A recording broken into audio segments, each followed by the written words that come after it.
नमस्कार, मैं ऋचा सिंह और आप देख रहे हैं सी न्यूज भारत। वक्त हो चुका है न्यूज बुलेटिन का। न्यूज बुलेटिन में बात होगी फतेहपुर की, जहां हाई वोल्टेज तार की चपेट में आने से युवक की हुई दर्दनाक मौत। साथ ही बात होगी गुजरात की, जहां बेमौसम तूफानी बारिश ने किसानों की बढ़ाई समस्या। और बताएंगे कि कैसे हमीरपुर में बीएसएफ जवान पर हुआ जानलेवा हमला। इन तमाम खबरों पर होगी विस्तार से चर्चा। फतेहपुर जनपद के खागा तहसील क्षेत्र में आज दिनांक 26/11/2023 को समय करीब 11:30 पर दिन में राजकुमार घर से गांव के बाहर तालाब किनारे पत्ती तोड़ने के लिए गया, जिसमें कि हाई वोल्टेज तार की चपेट में आने से युवक की दर्दनाक मौत हो गई। ये ताजा मामला जनपद फतेहपुर तेंदुआ का है, जहां पर राजकुमार उर्फ राजू बकरियों के लिए पत्ती तोड़ने के लिए जंगल में गया हुआ था।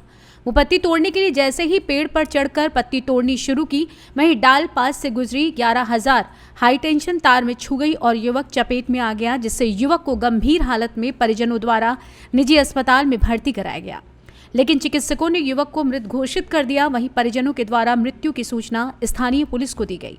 पुलिस मौके पर पहुंचकर शव का पंचनामा करवाकर पोस्टमार्टम हेतु, वहीं युवक की मृत्यु की खबर सुनकर परिजनों में कोहराम मच गया। मृतक युवक के पीछे दो छोटे छोटे मासूम बच्चे दिव्यांशी और आदित्य कुमार, पत्नी माया देवी रोते बिलखते रहे। फतेहपुर से सी न्यूज संवाददाता बीके श्रीवास्तव की रिपोर्ट। खबर फतेहपुर से, जहां भारतीय संविधान दिवस बड़े ही धूमधाम के साथ मनाया गया। विश्व के विशालतम लोकतंत्र का प्रदर्शक, भारत का सबसे महत्वपूर्ण पवित्र दस्तावेज, जनता के अधिकारों का उद्घोषक, दुनिया के सबसे विशाल सबसे महान संविधान के निर्माता डॉक्टर भीमराव अंबेडकर जी को याद करते हुए संविधान दिवस मनाया गया। आपको बताते चले कि इस संविधान में 1,46,385 शब्दों से 251 पेजों के संविधान को बनाने में 284 लोगों के हस्ताक्षर हुए और इस संविधान को बनाने में 2 वर्ष 11 माह 18 दिन लगे। इस संविधान का वजन 32 किलोग्राम तैयार हुआ, जिसकी लागत उस समय 64 लाख रुपए और संविधान को बनाने के लिए पहली बैठक 9 दिसंबर 1946 को हुई थी और संविधान 26 नवंबर 1949 को बन गया था और लागू हुआ 26 जनवरी 1950 को इसलिए ये दिन हम सभी लोगों के लिए महत्वपूर्ण दिन है। फतेहपुर से सी न्यूज संवाददाता बीके श्रीवास्तव की रिपोर्ट। खबर गुजरात से है, जहां बरोड़ा के वाघोडिया तालुका में बिनमौसम तूफानी बारिश से फलोड़, वहीं मढ़ेली और वाघोडिया तालुका के कई गांवों के किसानों को उनकी तैयार फसलें, डागर, कपास, तुअर जैसी कई फसलों में भारी नुकसान हुआ है, जिससे किसानों के पैरों के नीचे जमीन खिसक गई और वाघोडिया तालुका के कई गाँव के किसानों को भारी नुकसान हुआ है। किसानों की सरकार से नम्र अपील है कि कुछ कुदरती आफत से नुकसान जो हुआ है उस पर गंभीरता से ध्यान दें और तैयार फसल के नुकसान का मुआवजा देने और मदद करने पर ध्यान दें। डांगरનું નુકસાન થયેલું છે। વરસાદ કમોસમી થયો અને ઓછામાં ઓછી 1000 ગુણનું નુકસાન થયું છે। તો સરકારશ્રીને અપીલ છે કે જે કંઈ મળે વળતર એ આપવા વિનંતી। જો આદાસ છે, દિવેલા છે, તુવેર છે, તો ઘણું બધું નુકસાન થયું છે। એટલે સરકારને અપીલ છે કે જે કંઈ નુકસાનની ભરપાઈ કરે એવી અમારી નમ્ર વિનંતી છે। બધું પાણી ઢગલામાં ડાંગરમાં ભરાઈ ગયું છે। મશીન મૂકીને પાણી કાઢીએ અમે, તો હવે અમારે શું કરવું? ખેતરમાં પણ ઘણું નુકસાન છે કે કપાસ, દિવેલા બધું તો આડા પાત્ર હોઈ ગયું છે। કશું અમારું બચ્યું નહીં। તો સરકારને અપીલ છે કે અમારું નુકસાનની ભરપાઈ કરે એવી નમ્ર વિનંતી છે અમારી। પીરભાઈ મંસૂરી, હાલમાં કમોસમી વરસાદ થવાથી ખેડૂતોની પરિસ્થિતિ બહુ ખરાબ થઈ ગઈ છે। આજે હું મારા પોતાના ખેતરમાં જો જોવા આવ્યો તો જે કપાસ છે, મારો 10 વીઘાનો કપાસ તૈયાર થયેલો અને કપાસ ઘણો વધેલો હતો। ઝીંડવા પણ એટલા બધા લાગેલા હતા અને અચાનક વરસાદ આવવાથી પવન અને વરસાદ ચોમાસા કરતાં પણ ખતરનાક જેવો વરસાદ પડ્યો। ખેતરોમાં પાણી ભરાઈ ગયા અને આખો કપાસ પડી ગયો, ભાગી ગઈ બધી બહેનો। આવી પરિસ્થિતિ મારી છે, પણ એ સિવાય તમામ ખેડૂતોની પરિસ્થિતિ તમે જુઓ તો બહુ ખરાબ પરિસ્થિતિ છે। આવા કપરા સંજોગોની અંદર ખેડૂતોનો માલના બેહાલ થયા છે। ડાંગરો ખેતરમાંથી લાવી અને ખરામાં નાખેલી એના ઢગલા એ પણ અત્યારે પાણીમાં છે, એટલે એના ભાવ પણ એને જે મળવા જોઈએ મળે નહીં। અને આવી કપરી પરિસ્થિતિની અંદર દિવેલા, મકાઈ, તુવેર તમામ પાકને બહુ ભારે અતિથી ભારે નુકસાન થયેલું છે। તો હું મારે એક ખેડૂત તરીકે આ સરકારને વિનંતી કરું છું કે આવા કપરા સમયની અંદર અને આ કમોસમી વરસાદ થવાથી જે ખેડૂતોને પારાવાર નુકસાન થયેલ છે અને કરોડોનું નુકસાન થયેલું છે, જો આ પડતરના રૂપમાં જો ખેડૂતોને કંઈક સહાય મળે એવી મારી સરકારશ્રીને વિનંતી છે। અને આ રીતના જો મદદ થાય તો ખેડૂતને થોડી ઘણી રાહત મળે।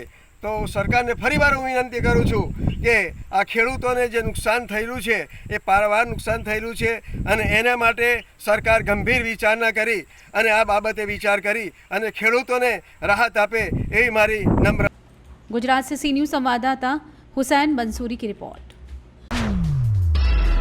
हमीरपुर में बीती रात एक बीएसएफ जवान पर जानलेवा हमला हुआ है, जिसे गंभीर हालत में अस्पताल ले जाया गया था, जहां से उसे कानपुर रेफर कर दिया गया है।